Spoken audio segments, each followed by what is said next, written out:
twongeye kubaha ikaze mu kiganiro karame mubyeyi mugezwaho na T.Ruth umubyaza. Nkuko twabibabwiye mu gice cya mbere cy'akamaro cyangwa se uruhare rw'umugabo mu gihe umugore atwite abyara ndetse na nyuma yaho, mu gice cya kabiri tugiye kurebera hamwe icyo umugabo yafasha umubyeyi urikunda. Icyo ubushakashatsi bwagaragaje ni uko ababyeyi benshi iyo bari kunda baba bifuza umuntu wo kubaba hafi. Henshi muri ibi bihugu byacu bya Afurika usanga iyo umubyeyi ari kunda aba ari wenyine bitewe n'imiterere y'ibitaro ndetse n'uburyo amavuriro aba yubatse bidakundira abagabo kuba hafi y'abagore babo mu gihe bari kunda. Icyo gihe rero ugasanga ababyaza cyangwa se abaforomokazi n'abaganga nibo baba hafi cyane, bakaba bugufi bw'aba babyeyi mu gihe baba bari kunda, bakabakurikirana kuza kugeza igihe babyaye. Nyamara ubushakashatsi bwagaragaje ko aho bishoboka ari byiza cyane ko umugabo abana n'umugore we mu gihe ari kunda. Ese iyo tuvuze ngo umugore ari kunda abantu bumva iki? Ni cya gihe umwana aba agejeje igihe cyo kuvuka ku byumweru 40. Tuvuga ko umwana agejeje igihe cyo kuvuka hagati y'ibyumweru 37 ndetse n'ibyumweru 41. Bijya bibaho rero yuko umubyeyi ashobora gutangira kumva ibise hagati y'ibyo byumweru ndetse akaba yafata n'umwanzuro wo kuza kwa muganga.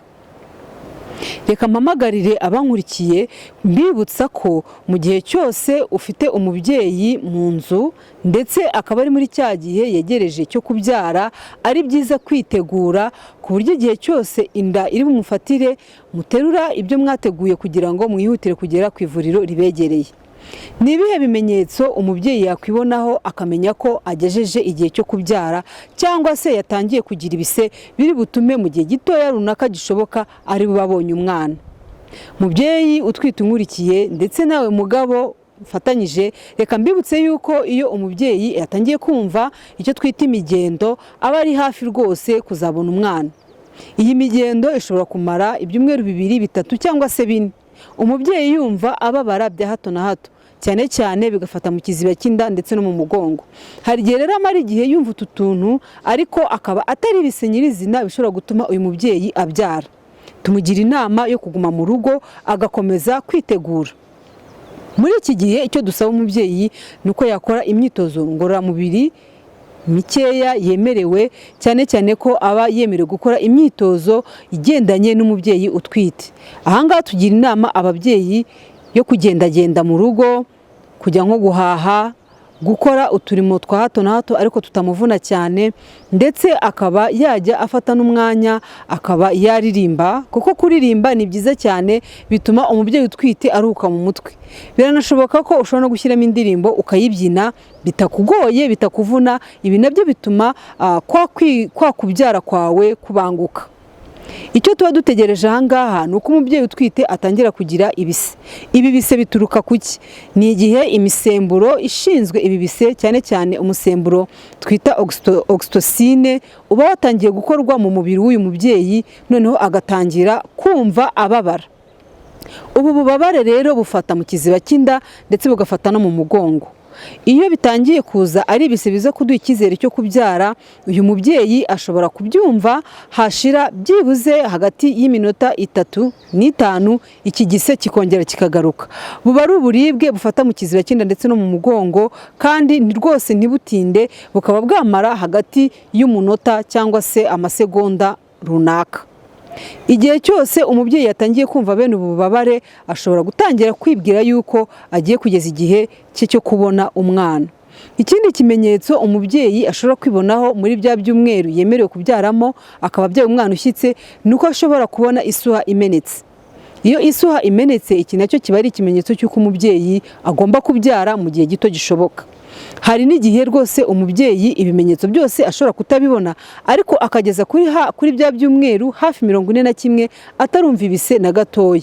Uyu nawe tumugira inama yo kuza kwa muganga kugira ngo abaganga mu gihe babona ari ngombwa babe bamuha imiti ituma ashobora kuza kugira ibise.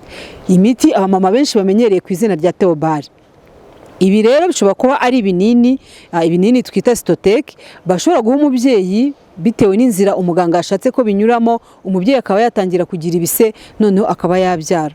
Iyo n'umubyeyi aje afite bya bise bikeya ariko byafunguye inkondo y'umura, abaganga bashobora kumwongerera ibise bakoresheje wa muti twita oxytocin, ariwo ababyeyi benshi bazi ku izina rya Theobald. Iki gihe rero icyo tuba dushaka nuko umwana uri mu nda avuka akaza ku isi agatangira ubuzima bwe bushyashya. N'uruhe ruhare rw'umugabo muri iki gihe cyose? Reka nibutse abagabo bankurikiye yuko umwana ari uw'ababyeyi bombi nk'uko twabibonye. Ni byiza rero yuko igihe cyose uyu mubyeyi yatangiye kumva afite ibimenyetso byo kubyara, umugabo akwiriye kumuba hafi. Reka mbibutse ko ibise biryana. Mu by'ukuri rwose nta kintu kijya kibaho abantu bagereranya n'uburyo inda iryana. Bivuze ko uyu mubyeyi aba akeneye umuntu yiyumvamo cyane, wamuba hafi kandi yisanzuyeho. Hari igihe rwose ashobora guherekezwa n'abamama, akaba yaherekezwa na nyirabukwe cyangwa agaherekezwa na mama we, yaherekezwa na murumuna we cyangwa agaherekezwa na mukuru we, ashobora guherekezwa n'inshuti. Ariko icyo ubushakashatsi bugaragaza nuko iyo uyu mubyeyi aherekejwe n'umugabo bimugiraho ingaruka nziza cyane kurenza undi muntu uwo ari we wese. Umugabo unkurikiye, zirikana ko umugore wawe aba agukunda kandi nawe umukunda. Rero muri icyo gihe gikomereye ubuzima bwe, aba yifuza kuba hafi y'umuntu akunda kandi yizeye ko nawe amukunda ku rwego rwo hejuru. Niyo mpamvu iyo ubanye n'umugore wawe mu gihe ari kunda, biba byiza cyane, bikamurinda guhangayika, bikamurinda ubwoba, bikamurinda ikintu icyo ari cyo cyose cyahungabanya ubuzima bwe. Iyo abagore benshi bari kumwe n'abagabo babo mu gihe cy'inda, baba bumva batekanye ndetse aranisanzura, akaba yavuga ati ndashaka kurya iki na kiriya. Hari n'ibyo ashobora kubwira umugabo we atatinyuka kubwira undi muntu uwo ari we wese baba bari kumwe mu gihe ari kunda. Hari abamama benshi baherekezwa n'abantu runaka mu gihe ari kunda, akaba atashobora kwisanzura ngo avuge uko yiyumva. Bitandukanye niyo ari kumwe n'umugabo we, ashobora kubohoka akavuga uko yumva ibintu bimeze ndetse akanavuga n'icyo yifuza. Bagabo munkurikiye, igihe cyose ufite umugore uri kunda, menya ko aho bishoboka ugomba kuba uhari kugira ngo ushobore kumufasha.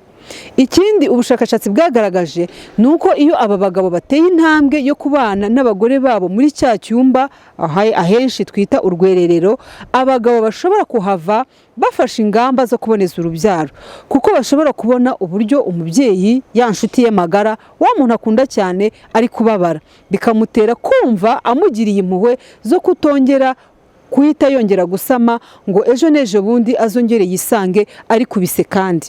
Ibi rero bigaragaza yuko wa mugabo iyo ashoboye kubana n'umugore we igihe ari kunda, bishobora kuba uburyo bwiza bwo guhitamo, ndetse bakaba bafatanyiriza hamwe kuhita baboneza urubyaro nyuma yo kubyara. Reka nibutse abagabo bankurikiye ko iyo uri kumwe n'umudamu wawe mu gihe ari kunda, ari wo mwanya mwiza cyane wo kumugaragariza yuko umukunze, umwitayeho, umwifuriza ibyiza. Gerageza gukoresha amagambo amutera imbaraga, wikoresha amagambo amutera gucika intege. Hari igihe usanga nk'umuntu avuga ati ariko nk'ubwo urigira ibiki, ariko ceceka, rekeraho gusakuza. Ariko nawe bene izo mvugo ntabwo ari imvugo nziza zikwiye gukoreshwa ku mubyeyi uri kunda. Umubyeyi uri kunda mu by'ukuri aba afite umubabaro adabasha gukontorora we ubwe. Ni nayo mpamvu amagambo menshi abwirwa yo guceceka birangira atabishobora, ahubwo akarushaho gusakuza cyane. Iyo rero uyu mubyeyi ari kunda ari kumwe n'umugabo we, aba akeneye kubwirwa amagambo meza. Sheri, ihangane, kuraje, mu kanya turabona umwana, humura, ndahari. Izo ni imvugo zakoreshwa mu gihe umubyeyi ari kunda, zigatuma yumva akunzwe kandi igihe arimo ari bugitambukemo amahoro. Ababyeyi benshi iyo bari kunda bibaza, bakeka, bagira ubwoba bwo kuvuga ngo bari hagati yo gupfa no gukira. Ariko reka mpamagarire ababyeyi batwite bankurikiye ko iki kintu atari cyiza, ndetse kugitekereza no kugitindaho bigira ingaruka mbi. Ni byiza rero yuko umuntu wese uri kumwe n'umubyeyi uri kunda amubwira amakuru meza, amuha inkomezi, amumvisha ko bari kumwe, ko bifatanyije, kugira ngo uyu mubyeyi arusheho kwakira ihumure rituruka ku bamuzengurutse, noneho abashe kuza kubyara amahoro. Icyo ubushakashatsi bwagaragaje ni uko aba babyeyi batekana mu gihe bari kunda, bituma ibise byabo bikorwa neza kandi bikihuta.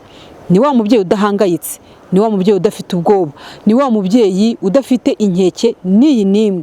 Uwo rero bituma ubwonko bwe bukora imisemburo neza, umubiri we ukakira icyo gikorwa amahoro, akaza kubyara bidatinze.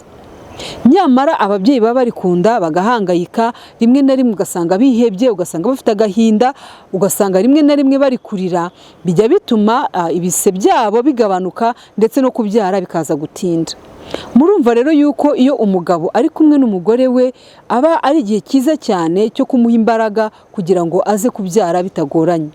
Reka nibutse abagabo yuko umwana iyo avukiye mu maboko yawe akavukira mu maboko ya mama we, nawe bimwongerera ubwiza ndetse bikanamwongerera nawe kumva akunzwe, akishimira kuza muri ayo maboko kandi akishimira kuza ku isi ari umwana unezerewe. Iyo rero umugabo ari kumwe n'umugore we, icyo tumwifuzaho ni iki? Mufashe kugira icyo arya, sangira nawe kuko bimutera kuraje ndetse bikamuha imbaraga zo kugira icyo atamira kugira ngo aze kubona imbaraga zo kubyara. Gerageza kumuha icyo kunywa, umubaze icyo ashaka n'icyo yifuza, ukimuzanire kandi mugisangire. Gerageza kumufasha gukora imyitozo abaganga bashobora kubereka kugira ngo byihutishe ibise umubyeyi abyara amahoro.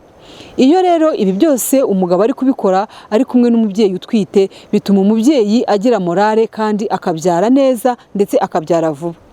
Reka mbibutse yuko iyo uyu mubyeyi abona hafi umugabo we, bituma yumva yishimye kandi akarushaho kunezerwa.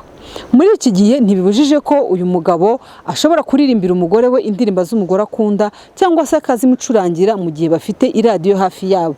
Ibi nabyo ntibibujijwe aho bishoboka, mu gihe bari mu cyumba cya bonyine bitagira undi biza kubangamira. Ni igihe cyiza cyo gufatanya mu gusenga no kwiragiza Imana kugira ngo iyo minota yo kubyara ize gutambuka amahoro, tubone umubyeyi muzima ndetse tubone n'umwana muzima. Mbibutse yuko imyizerere yacu nayo igira uruhare rukomeye mu gutuma ababyeyi batwite batekana mu gihe bari kunda. Iyo umuragije Imana ukamwizeza yuko ari mu maboko y'Imana ndetse ko abamarayika bera na Kristo Yesu kubamwizera bari kumwe nawe, arushaho kugira ibyiringiro n'icyizere cyo kuza kubyara neza. Ni uruhare rw'umugabo rero gusengana n'umugore we kugira ngo bafatanyirize hamwe kugira ibyiringiro byo kubona umwana muzima. N'icyo kindi uyu mugabo yakora mu gihe umugore we ari kunda. Reka nibutse uyu mugabo ko bitabujijwe ko wajyana n'umugore wawe mu rwogero mukajya kwiyuhagira. Ushobora kumufasha koga kuko gukaraba nabyo ni bimwe mu bintu bituma ubuzima bw'umubyeyi uri kunda yumva bumeze neza, akongera kumva agaruwemo akanyamuneza, akagarurwamo n'imbaraga. Cyane cyane ko ababyeyi bari kunda akenshi babira ibyuya bitewe n'akazi katoroshye baba bari gukora. Iyo babashije kumuherekeza rero akajya gukaraba, akamwuhagira, akamwambika iyindi myenda, akamusiga amavuta, iki kiba ari igikorwa cy'ingenzi cyane ababyeyi batwite bishimira igihe bari kunda ndetse bakumva ko bari mu maboko yizewe. Reka nibutse abagabo yuko igihe cyose umubyeyi wawe ari kunda cyangwa se umugore wawe ari kunda ukaba utari hafi ye, nawe hari icyo wakora. Telefone yagufasha kumenya amakuru n'ibiri gukorwa mu gihe utari hafi y'umugore wawe. Ushobora gukoresha video call ukareba ibiri kumubaho kugira ngo ushobore kumufasha no kumukomeza muri icyo gihe cyose ari kunda.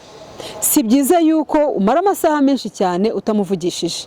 Mu gihe bidashoboka ko uvugira kuri telefone bitewe n'akazi ukora naho uri, wakohereza message. Gerageza kumubwira yuko muri kumwe.